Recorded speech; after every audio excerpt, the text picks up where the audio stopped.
नमस्कार साथियों, एक बार फिर से आपका स्वागत करते हैं आपके अपने YouTube चैनल टारगेट आरपीएससी में। और आज हम लेकर आए हैं राजस्थान की प्राचीन सभ्यता में से एक कालीबंगा सभ्यता के बारे में कुछ महत्वपूर्ण प्रश्न, जिनको पहले भी एग्जाम में पूछा जा चुका है और आगे भी पूछे जाने की संभावना है। तो आज की हमारी क्लास शुरू करते हैं और आपसे यही रिक्वेस्ट करते हैं कि आप इस क्लास को पूरा देखें, क्योंकि ये जितने भी क्वेश्चन हमने लिए हैं एग्जाम के व्यू से वेरी वेरी इंपॉर्टेंट है। तो पहला प्रश्न देखो, कालीबंगा किस नदी के किनारे स्थित थी? ऑप्शन नंबर ए चंबल नदी, बी बनास नदी, सी सरस्वती नदी और डी लूणी नदी। तो इसका राइट आंसर है ऑप्शन नंबर सी सरस्वती नदी, जिसको हम घग्गर नदी के वर्तमान में घग्गर नदी के नाम से जिसको अपने जानते हैं। ठीक है, तो उस नदी के बाएं तट पर यानी घग्गर नदी के बाएं तट पर कालीबंगा है वो सभ्यता स्थित है। ऑप्शन नंबर इसका सी राइट आंसर है। नेक्स्ट क्वेश्चन देखते हैं, कालीबंगा सभ्यता किस जिले में स्थित है? Option number A Ganganagar, B Hanumangarh, C Nohar और डी जयपुर। तो राइट आंसर इसका ऑप्शन नंबर बी हनुमानगढ़ जिले में। कालीबंगा जिसका शाब्दिक अर्थ देखें काले रंग की चूड़ियां। नेक्स्ट क्वेश्चन पर चलते हैं, कालीबंगा से अवशेष प्राप्त हुए हैं। ऑप्शन नंबर ए पूर्व हड़प्पा कालीन, बी हड़प्पा कालीन या सी उत्तर हड़प्पा कालीन या डी उपरोक्त सभी। तो इसका राइट आंसर है ऑप्शन नंबर डी उपरोक्त सभी। यानी कालीबंगा से देखो पूर्व हड़प्पा कालीन अवशेष भी प्राप्त हुए, हड़प्पा कालीन भी और उत्तर हड़प्पा कालीन भी, इसलिए इसका राइट आंसर डी बिल्कुल करेक्ट है। नेक्स्ट क्वेश्चन, कालीबंगा सभ्यता का काल माना जाता है। ऑप्शन नंबर ए 2500 से 1500 ईसा पूर्व, बी 1500 से 1000 ईसा पूर्व या सी 3500 से 3000 ईसा पूर्व और डी है 2000 से 1500 ईसा पूर्व। तो इसका राइट आंसर है ऑप्शन नंबर ए 2500 से 1500 ईसा पूर्व। इसके अलावा हम देखें तो प्राक हड़प्पा कालीन जूते हुए जो खेत के प्रमाण हैं उनका जो टाइम पीरियड है वो 4000 से 3000 ईसा पूर्व का माना जाता है। नेक्स्ट क्वेश्चन देखते हैं, कालीबंगा सतल की खोज किसने की? यानी इसका जो उत्खनन है वो किसके द्वारा किया गया? ऑप्शन देखें तो बी के थापर ने, बी लाल ने या सी एन घोष के द्वारा या डी जे जोशी के द्वारा। तो इस प्रश्न का जो राइट आंसर है वो option number C N Ghosh, जिसको हम अमलानंद घोष के नाम से जानते हैं। इन्होंने 1951-52 में कालीबंगा सतल की खोज की। जबकि हम बात करें बी के थापर की, बी लाल की या जे जोशी की, तो ये इनके नेतृत्व में 1961 से 69 तक 9 सत्रों में खुदाई की गई थी। नेक्स्ट क्वेश्चन, निम्न में से कौन सा स्वतंत्र भारत में उत्खनन किया गया दूसरा पुरातात्विक स्थल है? Option number A Ahar, B Kalibangan, C Rangpur, D Ganeshwar. तो इसका right answer option number B Kalibangan. अगर हम बात करते हैं स्वतंत्र भारत के पहले पुरातात्विक स्थल को खोजा गया तो वो रोपड़ है। और रोपड़ किस राज्य में है? रोपड़ पंजाब में है। स्वतंत्र भारत का पहला पुरातात्विक स्थल जो खोजा गया वो रोपड़ है। जबकि दूसरे की बात करें तो वो कौन सा है? कालीबंगा, जो कि राजस्थान में हनुमानगढ़ जिले में है। नेक्स्ट क्वेश्चन, कालीबंगा से अब तक कितनी अग्नि वेदिकाएं मिल चुकी हैं? Option number A 5, B 6, C 8 और डी 7। तो इसका right answer option number C 8।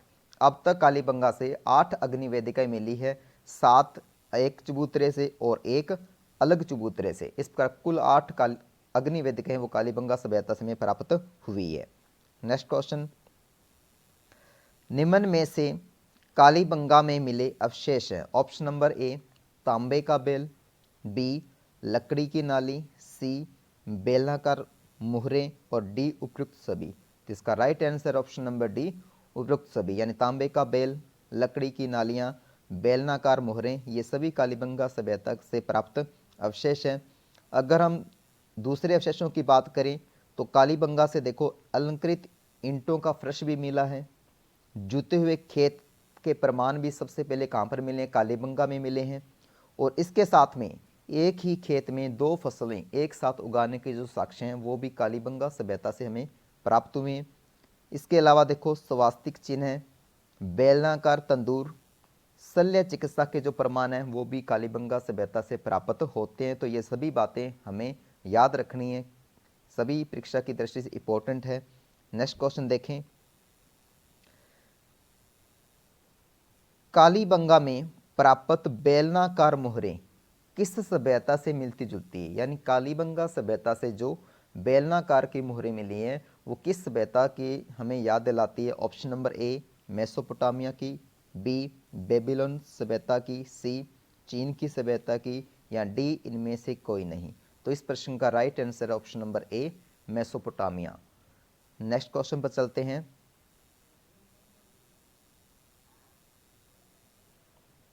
Kalibangan को सैंधव सभ्यता की तीसरी राजधानी किसने कहा। Option number A H D Sankalia ने, बी दशरथ शर्मा ने, सी हीराचंद ओझा ने, डी सभी ने।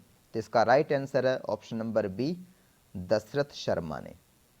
नेक्स्ट क्वेश्चन पर चलते हैं, निम्न में से किस पुरातात्विक स्थल को दीनहीन बस्ती कहा गया है। Option number A Ahar, B Ganeshwar, C Balathal, D Kalibangan. तो इस प्रश्न का जो सही उत्तर है वो है option number D Kalibangan. Kalibangan को दीनहीन बस्ती के नाम से जाना गया, क्यों कहा गया, क्योंकि यहाँ के जो भवन निर्माण है उसमें कच्ची ईंटों का प्रयोग बहुतायत मात्रा में किया गया, इसलिए इसको दीनहीन बस्ती के नाम से जाना गया। एक बार हम पिछला क्वेश्चन थोड़ा सा देखते हैं, उसमें ये जो क्वेश्चन था, क्वेश्चन क्या था कि कालीबंगा में प्राप्त बेलनाकार मोहरें किस सभ्यता से मिलती जुलती है। तो इसका राइट आंसर मेसोपोटामिया ही है, जबकि यहाँ पर जो है वो गलत लिखा हुआ है, ये बेबीलोन की सभ्यता नहीं, इसका आंसर मेसोपोटामिया ही है। तो अपने मेसोपोटामिया की मोहरें ही कालीबंगा से प्राप्त बेलनाकार मोहरों की याद दिलाती है, यानी उससे मिलती जुलती है। आगे क्वेश्चन पर चलते हैं अपने। क्वेश्चन नंबर 12 देखो, कालीबंगा में शवों की अंत्येष्टि की जाती थी। ऑप्शन नंबर ए पूर्ण समाधिकरण के द्वारा, बी आंशिक समाधिकरण, या सी दाह संस्कार, या डी उपयुक्त सभी। तो इसका राइट आंसर है उपयुक्त सभी। इसके अलावा बात करें तो वहां पर युग्म समाधान और प्रतीकात्मक समाधान के साक्ष्य भी हमें प्राप्त होते हैं। नेक्स्ट क्वेश्चन देखें,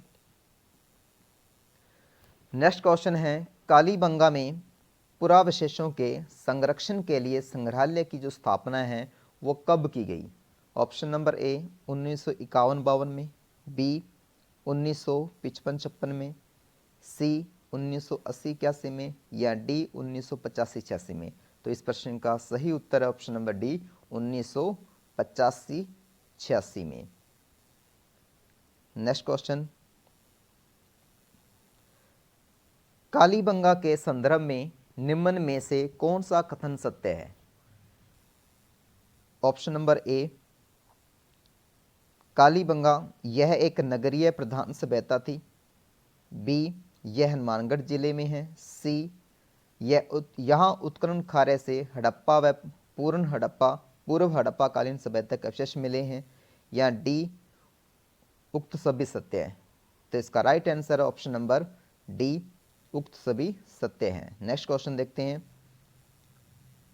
कालीबंगा की खुदाई में प्राचीन नगर के कितने स्तर पाए गए। Option number A 3, B 5, option number 3 2, या ऑप्शन नंबर डी 1। तो इसका राइट उत्तर है ऑप्शन नंबर ए 3 स्तर। नेक्स्ट क्वेश्चन,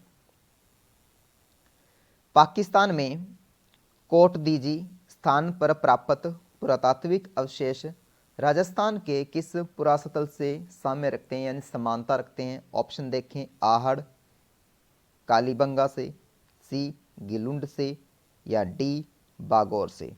तो इसका राइट आंसर है ऑप्शन नंबर बी कालीबंगा।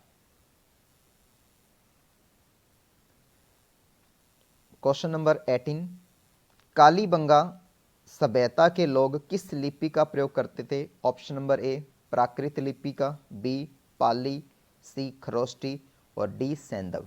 तो इस प्रश्न का सही उत्तर है ऑप्शन नंबर 4 सैंधव लिपि का।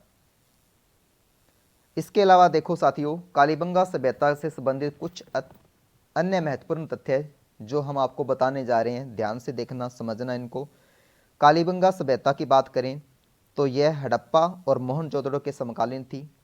इसके अलावा कालीबंगा में प्राप्त मोहरों की जो लिपि है उसको अभी तक नहीं पढ़ा जा चुका है, यानी पढ़ नहीं सके हैं अभी। कपास की खेती के साक्ष्य सर्वप्रथम हमें कालीबंगा की सभ्यता से हमें प्राप्त होते हैं। इसके अलावा विश्व की एकमात्र प्राचीनतम कृषि साक्ष्य ग्रिड प्रणाली से समकोण दिशा में जूता हुआ खेत प्राक हड़प्पा बस्ती के दक्षिणी पूर्व की ओर प्रकोटे के बाहर मिला है। इसमें हमें जौ गेहूं को एक साथ बोए जाने के साक्ष्य प्राप्त होते हैं। इसके बाद कालीबंगा सभ्यता की जो लिपि थी वो दाएं से बाएं, अगर क्वेश्चन पूछा जाए कि उस कालीबंगा सभ्यता की जो लिपि थी उसको किस प्रकार लिखा जाता, तो दाएं से बाएं की ओर। कालीबंगा में जुते हुए खेत में दो प्रकार के खांचे थे, जो कम दूरी का था और उसमें चना, व अधिक दूरी के खांचों में सरसों बोई जाती। यानी कम दूरी के जो खांचे थे उसमें चना की जो फसल वो बोई जाती थी, जबकि अधिक दूरी के खांचों में सरसों की फसल को बोए जाने के प्रमाण हमें प्राप्त हुए हैं। हड़प्पा सभ्यता से संबंधित कालीबंगा में भी रेत के टीले दिखाई देते हैं। पश्चिमी टीला जिसे गढ़ी क्षेत्र कहा जाता है, यानी दो टीले मिले, जो पश्चिमी क्षेत्र में जो टीले मिले उनको गढ़ी क्षेत्र, और पूर्व में बड़ा टीला जिसे नगर क्षेत्र के नाम से जाना जाता है, यानी उसको कहा गया है। उसके बाद में देखो, कालीबंगा के कब्रिस्तान में गड्ढे में सिर उत्तर दिशा में रखकर टिकाया मिला है, यानी वो जब गड्ढे में दफनाया जाता था तो जो सिर है वो उत्तर दिशा में रखा जाता था, ऐसा हमें प्रमाण प्राप्त हुआ है। उसके अलावा एक शव में ताम्र दर्पण व कान के कुंडल भी मिले हैं। एक शव के साथ में ताम्र दर्पण यानी और कान के कुंडल भी प्राप्त हुए हैं।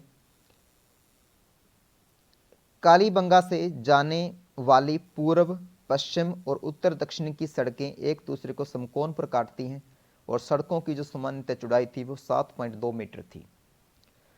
कालीबंगा में भवनों के द्वार सड़कों पर नहीं खुलते थे, संभवतः गलियों की तरफ खुलते थे। ये बातें भी कुछ महत्वपूर्ण हैं जो हमें याद रखनी चाहिए, इनके बारे में क्वेश्चन पूछे जा सकते हैं।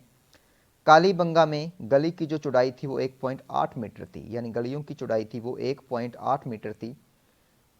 नेक्स्ट क्या है, कालीबंगा में भवनों की छतें लकड़ी की बल्लियों तथा मिट्टी से बनाई जाती थी, और आपको पता है वहाँ के जो भवन है उनमें भी कच्ची ईंटों का प्रयोग किया जाता है, जिसके कारण इसको दीनहीन बस्ती कहा जाता है।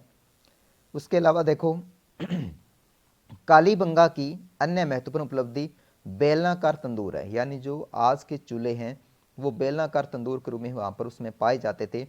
ठीक है, तो कालीबंगा में प्राप्त चूल्हे वर्तमान के तंदूर के समान थे, यानी जो चूल्हे थे वो आज के तंदूरों के समान थे।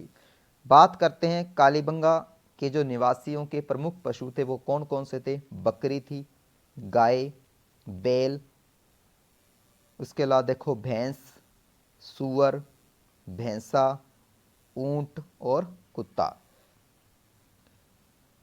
कालीबंगा सभ्यता के जो लोग थे, कुत्ता उनका जो क्या था, पालतू जानवर कौन सा था, उनका कुत्ता था। तो आज की हमारी ये जो क्विज थी यानी सीरीज थी आज यहीं समाप्त होती है। नेक्स्ट क्वेश्चन, नेक्स्ट जो सीरीज है वो हम जल्दी लेकर आएंगे। धन्यवाद।